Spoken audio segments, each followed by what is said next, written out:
सुरुवातीला एक breaking news आहे। शहापूरच्या आर.ए. जमान या शाळेमध्ये पाळी आलेल्या मुलींची कपडे काढून तपासणी करण्यात आलेली होती। दरम्यान या प्रकरणी आणखी 3 शिक्षिकांना अटक झाली आहे। शहापूर पोलिसांनी ही अटक केलेली आहे। विद्यार्थिनींना महिला शिपायाकडे देणाऱ्या 3 शिक्षिकांना अटक करण्यात आली। याच 3 शिक्षिकांनी मुलींचे कपडे काढून मासिक पाळी कोणाला आली आहे याची तपासणी केली होती। महिला शिपायाच्या जबाबातून या 3 शिक्षिकांची पोलिसांना माहिती मिळाली आणि त्यानंतर त्यांना अटक करण्यात आली आहे। तर याआधी 2 शिक्षिकांना पोलिसांनी अटक केली होती आणि या प्रकरणी याआधी एकूण 8 जणांना अटक करण्यात आली होती। तर आता या प्रकरणात एकूण 11 जणांना अटक करण्यात आली आहे, कारण या अल्पवयीन मुली आहेत आणि जेव्हा रक्ताचे डाग दिसले होते वॉशरूममध्ये त्यानंतर या मुलींची अशा पद्धतीने तपासणी करण्यात आली होती। पॉक्सो अंतर्गत गुन्हा दाखल झाला होता आणि या प्रकरणामध्ये आतापर्यंत 11 जणांना अटक झाली आहे। या विषयी अधिक माहितीसाठी आपले प्रतिनिधी अजित मांढरे हे आपल्यासोबत जोडले गेले आहेत। अजित, काय सांगाल? पाळी आली म्हणून मुलींची जी तपासणी झालेली होती त्या प्रकरणामध्ये आता अटक असलेले जे आरोपी आहेत ते बाटलेले आहेत, कशा पद्धतीने चौकशी केली जाते, आतापर्यंत काय घडले या प्रकरणात? शिक्षण क्षेत्रातला अत्यंत दुर्दैवी आणि घृणास्पद कृत्य घडलेला प्रकार जो आहे तो शहापूरच्या आर.एस. दमानी शाळेमध्ये घडला होता। या प्रकरणी पालकांनी जेव्हा आवाज उठवला त्यावेळेस गुन्हा दाखल करण्यात आला।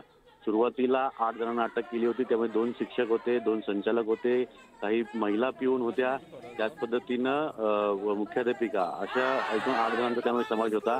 आता याच प्रकरणी आणखीन 3 शिक्षिकांना अटक करण्यात आलेली आहे। त्यांच्यावरती आरोप आहे की ज्या विद्यार्थिनींचे त्यांना मासिक पाळी आलेली आहे का आणि जे बाथरूम आहे त्या बाथरूममध्ये नेमकं रक्त कोणाला सांडलेलं आहे याची चौकशी करण्यासाठी पुढाकार जो आहे तो या 3 शिक्षिकांनी घेतला होता। पिऊन जे आहेत, महिला पिऊन जे आहेत, महिला शिपाई जे आहेत, त्यांच्या मार्फत जेव्हा त्यांची चौकशी केली तेव्हा त्यांच्या जबाबातून ही गोष्ट समोर आलेली आहे की या 3 शिक्षिकांनी या विद्यार्थिनी जे आहेत त्यांना ज्या महिला पिऊन त्यांच्याकडे सुपूर्द केलं आणि त्यांच्या समक्ष कपडे काढून त्यांना पाळी आली की नाही हे तपासायला सांगितलं। हा घृणास्पद करण्यामध्ये या 3 शिक्षिकांचा पुढाकार होता असं देखील तपासात समोर येते। पोलीस तपास करत आहेत, वरिष्ठ महिला पोलीस अधिकारी या प्रकरणी तपास करत आहेत।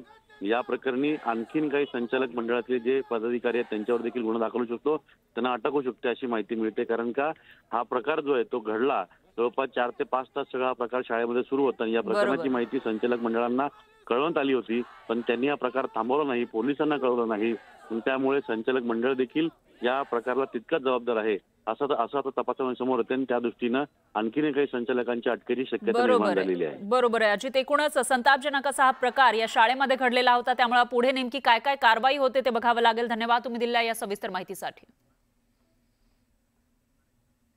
आणखी एक ब्रेकिंग न्यूज आहे। महिला आयोगाच्या अध्यक्ष रुपाली चाकणकर शहापूरमध्ये दाखल झाल्या। शिक्षण विभागामार्फत जे अटी नियम लागू केलेले आहेत त्या नियमांचं पालन रतनबाई दमानी इंग्लिश स्कूलमध्ये केलं जात आहे। ज्या समित्या गठन केल्या पाहिजेत त्या केले गेलेल्या नाहीयेत। जी घटना घडली आहे ती निंदनीय आहे अशी प्रतिक्रिया यानंतर चाकणकर यांनी दिली आहे।